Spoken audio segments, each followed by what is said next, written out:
नमस्कार दोस्तों, स्वागत करता हूं आपका अपने यूट्यूब चैनल पर। और इस वीडियो में हम रेखा के तत्व से कला के तत्व से संबंधित वन लाइनर प्रश्नों को देखेंगे।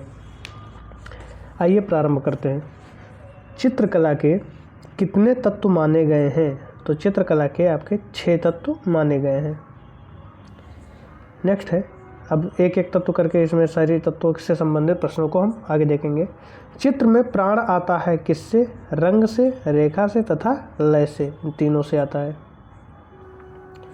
दो बिंदुओं के मध्य की दूरी को कहते हैं, तो क्या कहते हैं? रेखा। एक बिंदु यहाँ है, एक बिंदु यहाँ है, इन दोनों को हम मिला दें और मिलाएंगे कैसे? ये बिंदु बिंदु बिंदु से ही ये मिलेगी, तो वो आपकी क्या कहलाएगी? रेखा कहलाएगी। नेक्स्ट पॉइंट है, चित्र में रेखा आकृति को रूप देती है और प्रवाह भी पैदा करती है तथा चित्र को उभारती भी है। रेखा का क्या क्या काम है? आकृति को रूप देना, प्रवाह पैदा करना और चित्र को उभारना। नेक्स्ट है आपका, प्रागैतिहासिक चित्रों में किसका महत्व है?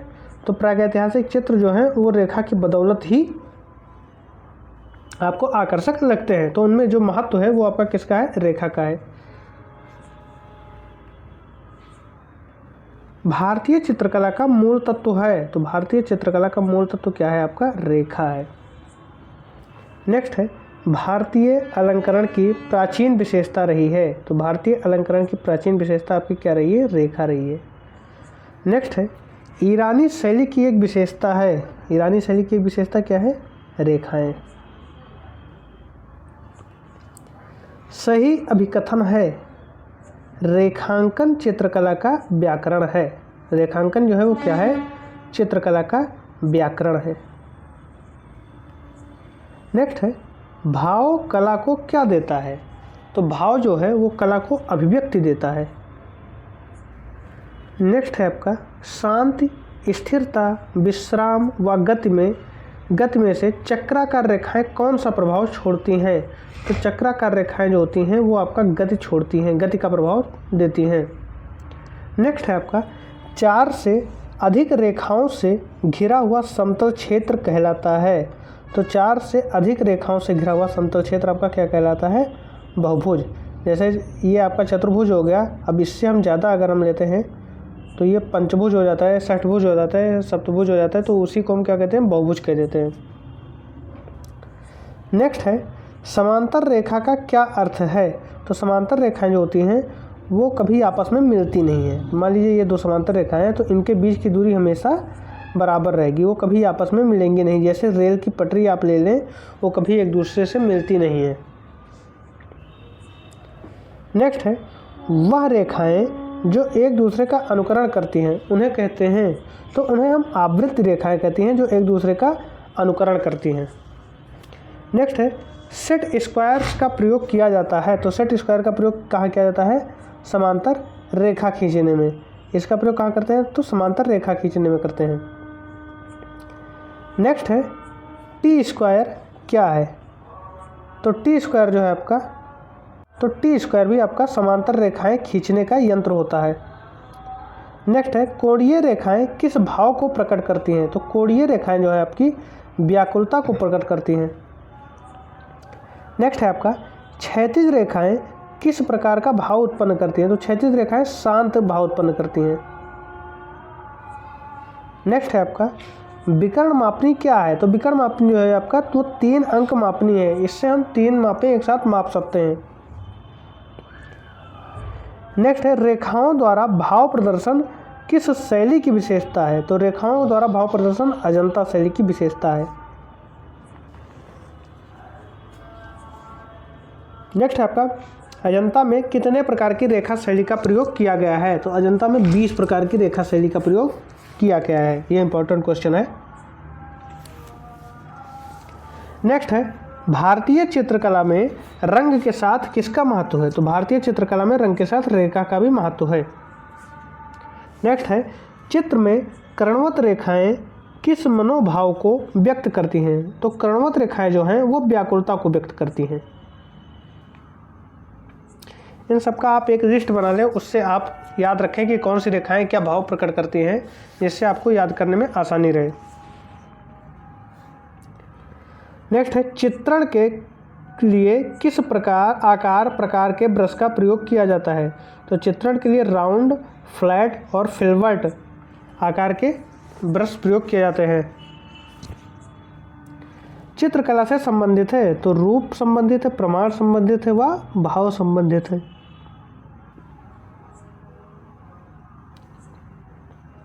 नेक्स्ट है आपका समान अथवा सामंजस्यपूर्ण अवयवों की पुनरावृत्ति से उत्पन्न निरंतरता को कहते हैं तो उसे लय कहते हैं।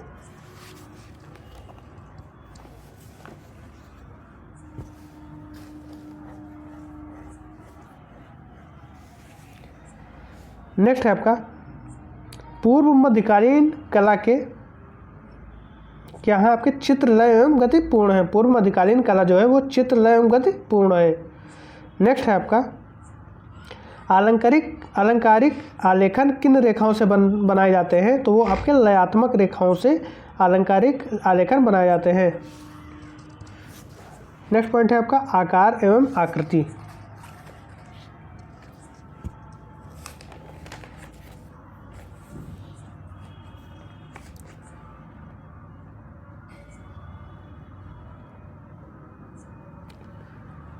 आकृतियों से स्पष्ट होता है क्या? रूप।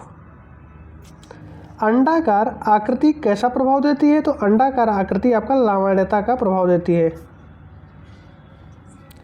ईंट, डिब्बा, पुस्तक व सेब में कौन सी एक घनाभ आकृति के अंतर्गत नहीं आती है? तो सेब जो है वो घन के आकार, घन या घनाभ जैसी आकृति उसकी नहीं होती है। नेक्स्ट है एक समकोण त्रिभुज की लंब भुजा को अक्ष बनाकर घूर्णन करने से क्या बनता है? तो ये आप देख लीजिए, आपके पास एक समकोण त्रिभुज है और ये आपका लंब है, और जब हम इसको अक्ष बनाकर इसको पूरे को घुमाएंगे तो यही चीज़ ऐसे आ जाएगा, इधर भी जो इधर है वो इधर भी हो जाएगा। तो इसके जब पीछे घुमाएंगे तो फिर ऐसे बन जाएगा। तो देखिए आप, ये क्या बन जा रहा है? शंकु। तो वही हमसे पूछ रहा है कि एक समकोण त्रिभुज की लंब भुजा को अक्ष बनाकर घूर्णन करने से क्या बनता है? तो वो आपका शंकु बनता है।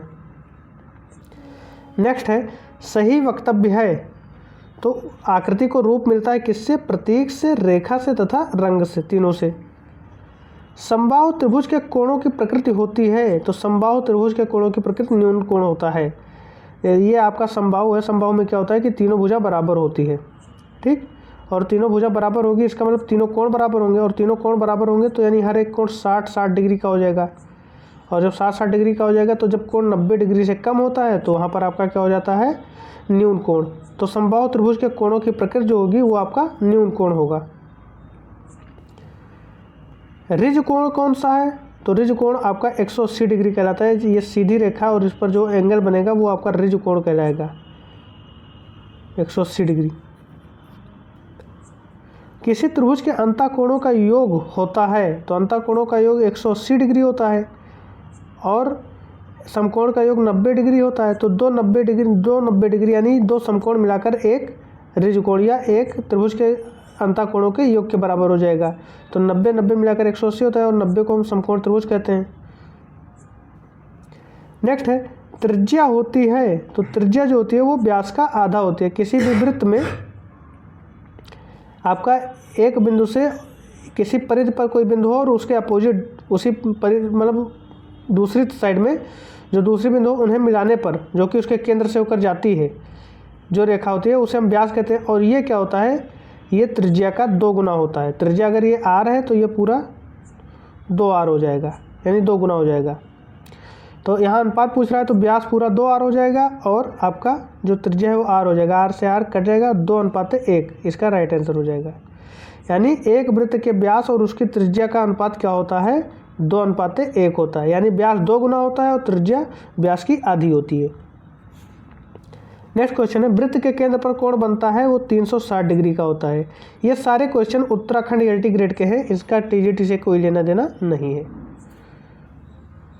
नेक्स्ट है जिस वक्र रेखा से वृत्त घिरा हो उसे कहते हैं, उसे परिधि कहते हैं, ठीक है। ये आपका वृत्त घिरा हुआ है और इसी को पूछ रहा है कि इसे क्या कहते हैं। तो ये इसको जब घेर देते हैं तो उससे जो आकृति बनती है वही आपकी वृत्त कहलाती है। तो इसे जो ये आपका बाहरी किनारा है या जो रेखा हमने मोड़ कर एकदम वक्राकार रेखा बनाई है उसे हम क्या कहेंगे, परिधि कहेंगे। नेक्स्ट है वृत्त की परिधि पर स्थित किन्हीं दो बिंदुओं को मिलाने वाली रेखा कहलाती है, तो वो आपकी जीवा कहलाती है। मान लीजिए ये परिधि है और एक बिंदु ये है, एक बिंदु ये है, तो यहाँ से यहाँ मिला दिया तो जीवा हो गया। और अगर यही बिल्कुल केंद्र से होकर जाती है तो यही जीवा आपका व्यास कहलाती है। नेक्स्ट है पिरामिड का तिर्यक फलक किस आकार का होता है, तो उसका तिर्यक फलक जो होता है वो त्रिभुजाकार होगा या त्रिकोणीय होगा। नेक्स्ट है सादृश्य का अर्थ है तो आकृति में समानता। सादृश्य का मतलब होता है आकृति में समानता। अब आ जाइए वर्ण या रंग पर। नेक्स्ट टॉपिक आपका वर्ण या रंग है। तो इसमें पूछ रहा है पहला संबद्ध है, तो रूप संबद्ध, भाव व वर्ण, ये तीनों क्या है, कला के तत्व के अंतर्गत आते हैं। नेक्स्ट है चित्रकला में किसका महत्व अधिक है, तो रंग का महत्व अधिक है। नेक्स्ट है रंग को तकनीकी भाषा में क्या कहते हैं, तो ह्यूम कहते हैं। नेक्स्ट है वर्ण क्या है, तो ये वर्ण जो है प्रकाश का गुण है या प्रकाश की संपत्ति है। नेक्स्ट है वर्ण क्या है, वही क्वेश्चन है, तो यहाँ पर भी प्रकाश का गुण कहा गया है। ऊपर प्रकाश की संपत्ति उत्तर में बताया गया, नीचे प्रकाश का गुण बताया गया, बात एक ही है। नेक्स्ट है आपका वर्ण के कितने गुण होते हैं, तो वर्ण के 3 गुण होते हैं। प्राथमिक रंग कितने होते हैं, तो प्राथमिक रंग आपके 3 होते हैं। नेक्स्ट है बैगनी रंग हमें कैसा प्रभाव देता है, तो बैगनी रंग हमें घृणा का प्रभाव देता है।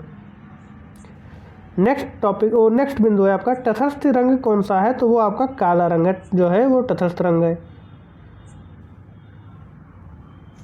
नेक्स्ट है श्वेत, नीला, लाल व पीला में से प्रकाश की मात्रा सबसे अधिक किस रंग में होती है, तो पीले रंग में प्रकाश की सर्वाधिक मात्रा होती है। नेक्स्ट है आपका लाजवर्द, लॉपिस लाजुली पत्थर से जो बनता है, का रंग क्या है, तो वो तीव्र नीला है। नेक्स्ट है आपका प्रकाश के प्राथमिक रंग हैं, तो प्राथमिक रंग आपके लाल, नीला, हरा है। मूल रंग के समूह कौन से हैं, तो नीला, पीला और लाल है। ठीक है, मूल रंग के समूह जो हैं वो नीला, पीला, लाल है और ये प्रकाश के मूल रंग है और ये पदार्थ के मूल रंग है। नेक्स्ट है प्राथमिक रंग है, तो ऐसे रंग जो अन्य रंगों के मिश्रण से नहीं बनाए जाते हैं उन्हें हम प्राथमिक रंग कहते हैं। द्वितीय श्रेणी के रंग होते हैं, तो द्वितीय श्रेणी के रंग क्या होते हैं, जब प्राथमिक रंगों को एक दूसरे से मिक्स करते हैं तब द्वितीय श्रेणी के रंग मिलते हैं। वो कौन कौन से होते हैं, हरा, बैगनी और नारंगी।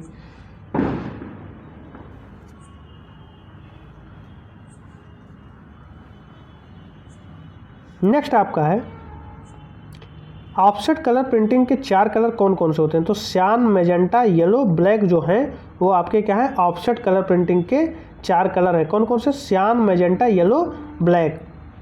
नेक्स्ट है आपका गर्म रंग कौन सा है, तो गर्म रंग जो है वो आपका नारंगी, लाल तथा पीला जो है वो आपका गर्म रंग है। नेक्स्ट है आपका गर्म रंग है कौन कौन सा, बैगनी भी गर्म रंग है, हरा भी है व भूरा है।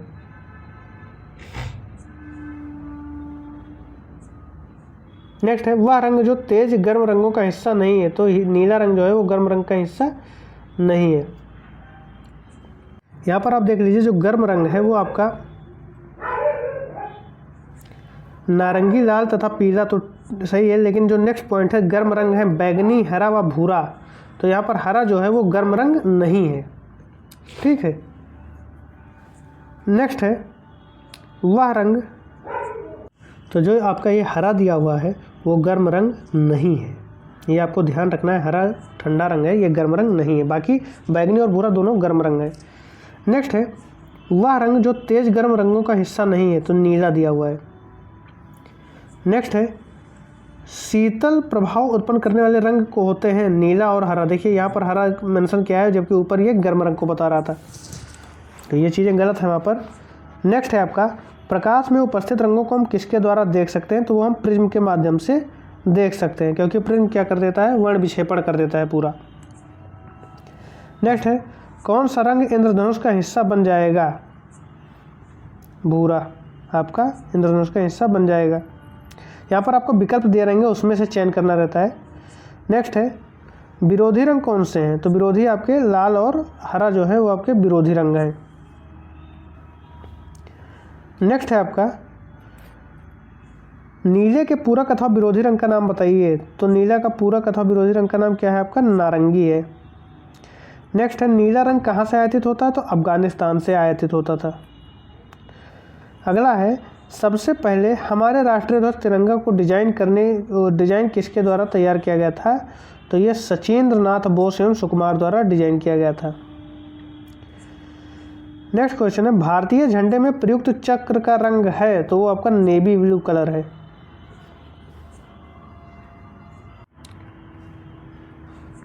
नेक्स्ट है आपका, किस वर्ण में कंपन गति सर्वाधिक होती है? कंपन गति का मतलब होता है किसकी आवृत्ति अधिक होती है? तो आवृत्ति हमेशा बैंगनी की अधिक होती है और सबसे कम लाल की होती है। लाल रंग के साथ हरे रंग का प्रयोग उत्पन्न करता है वर्ण विरोध। नेक्स्ट है, प्रजनन एवं विकास का प्रतीकात्मक रंग कौन सा है? तो वो आपका हरा रंग है। नेक्स्ट है आपका, सर्वाधिक सामंजस्य उत्पन्न करने वाले वर्ण हैं? तो वो आपके कौन कौन से हैं? लाल और हरा। नेक्स्ट है आपका, लाल रंग किसका प्रतीक है? तो लाल रंग पराक्रम का प्रतीक है।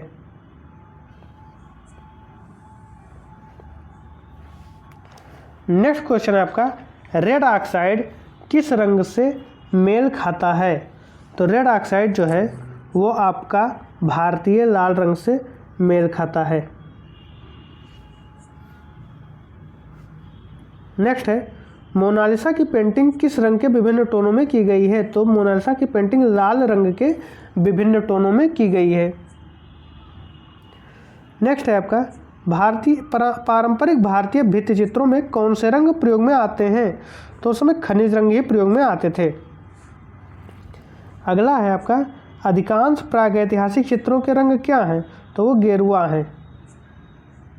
नेक्स्ट है, एक्रेलिक रंग की योग्यता है। एक्रेलिक रंग का क्या गुण है? तो वो जल्दी से सूख जाता है, यानी जल्दी से सूखना उसकी योग्यता है। नेक्स्ट है, आयल कलर में बाइंडर की तरह प्रयोग किया जाता है? तो बाइंडर की तरह लिंसिड आयल का प्रयोग किया जाता है, अलसी का तेल का। नेक्स्ट है आपका, तेल रंग, जल रंग, पेस्टल रंग व एक्रेलिक रंग में शुष्क माध्यम कौन सा है? तो पेस्टल रंग जो है वो आपका शुष्क माध्यम है। नेक्स्ट है आपका, आदि मानव चित्र बनाने के लिए किन किन रंगों का प्रयोग करते थे? तो वो जानवरों की चर्बी में रंग मिलाकर प्रयोग करते थे।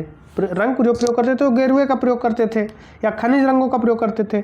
लेकिन कैसे प्रयोग करते थे? तो वो उसमें जानवरों की चर्बी मिलाकर प्रयोग करते थे। और यहाँ पर क्या पूछा है कि किन रंगों का प्रयोग करते थे? तो यहाँ पर रंगों का आंसर न देकर उसने विधि बताई कि क्या यूज करते थे उसमें। नेक्स्ट है, आप किन दो रंगों को मिलाकर लगभग काला रंग बनाएंगे? तो भूरा और नीला हम मिला दें तो ये आपका लगभग काला रंग तैयार हो जाएगा। नेक्स्ट है, आप किन दो रंगों को मिलाकर काला रंग बनाएंगे? तो लाल और नीला अगर हम मिला दें तो लगभग काला तैयार हो जाएगा। नेक्स्ट है आपका, किस किस रंग के मिलने से ग्रे रंग बनता है? तो काला और सफ़ेद के मिलने से ग्रे रंग बनता है। ठीक है। नेक्स्ट है, किन रंगों को मिलाकर नारंगी रंग बनेगा? तो पीला एवं लाल मिलाकर नारंगी रंग बनेगा आपका। ओस्टवार्ड ने कितने रंगों को रंगत चक्र में रखा है? तो ओस्टवार्ड ने 8 रंगों को रंगत चक्र में रखा है।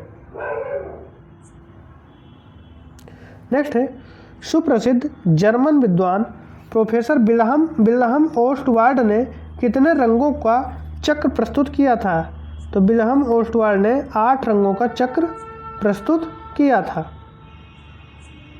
नेक्स्ट है, ओस्टवार्ड आदर्श वृत्त रंगते हैं 24 रंगों में। ओस्टवार्ड आदर्श वृत्त रंगते किस में है? 24 रंगों में है। नेक्स्ट है, मात्र काला और सफ़ेद रंग में बना एक बड़ा चित्र है तो उसको हम एक वर्णीय कहते हैं, मोनोक्रोम। नेक्स्ट है आपका, रोड्स के द्वारा किन रंगों की दृश्यानुभूति होती है? तो रोड्स ने कहा सफ़ेद और काले रंग के द्वारा रोड्स के द्वारा सफ़ेद और काले रंग की दृश्यानुभूति होती है, जो हमारी आँखों के माध्यम से मतलब रंगों का अनुभूति कराते हैं। वो आपको उसमें जो रोड्स होता है उसके द्वारा हम क्या देखते हैं? सफ़ेद और काले रंग। नेक्स्ट है, जल रंग चित्रण में पोत का प्रभाव किस कागज पर अच्छा उभरता है? तो वो आपका मोटा कागज पर जल रंग चित्रण में पोत का प्रभाव अच्छा उभरता है। नेक्स्ट है आपका कौन सा जल रंग आर्द्र माध्यम है? टेम्परा, वाटर कलर तथा वाश जो है वो जल रंग और आर्द्र माध्यम है।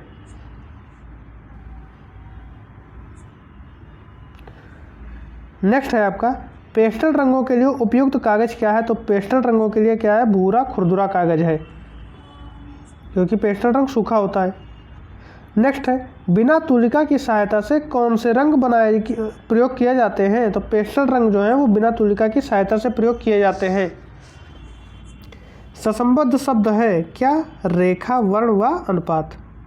अब आ जाइए हम तान को देखते हैं। रंगत के हल्के व गहरेपन को क्या कहा जाता है? तो उसे हम तान कहते हैं। मोनोक्रोम क्या है? तो एक ही रंग की विभिन्न तान को हम क्या कहते हैं? मोनोक्रोम कहते हैं। पोत के बारे में देखते हैं। वसली क्या है? तो वसली जो है एक प्रकार का धरातल है।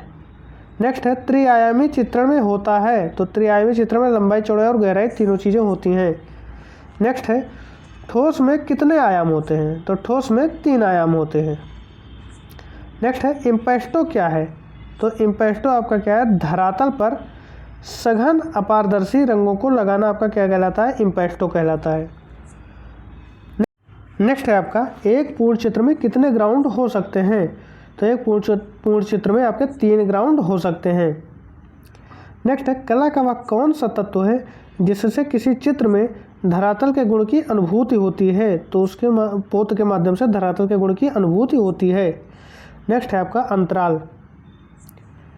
अंतराल क्या है? तो कलाकार का कार्यक्षेत्र अंतराल कहलाता है। नेक्स्ट है आपका अभिलाषितार्थ चिंतामणि में अंतराल को क्या कहा गया है? तो स्थान निरूपण कहा गया है। नेक्स्ट है आपका चित्र की लंबाई और चौड़ाई के विस्तार को क्या कहते हैं? तो चित्र की लंबाई और चौड़ाई के विस्तार को अंतराल कहते हैं। तो इस वीडियो में बस इतना ही। मिलते हैं नेक्स्ट वीडियो में नए टॉपिक के साथ, जो कि वन लाइनर फॉर्म में ही होंगे। धन्यवाद।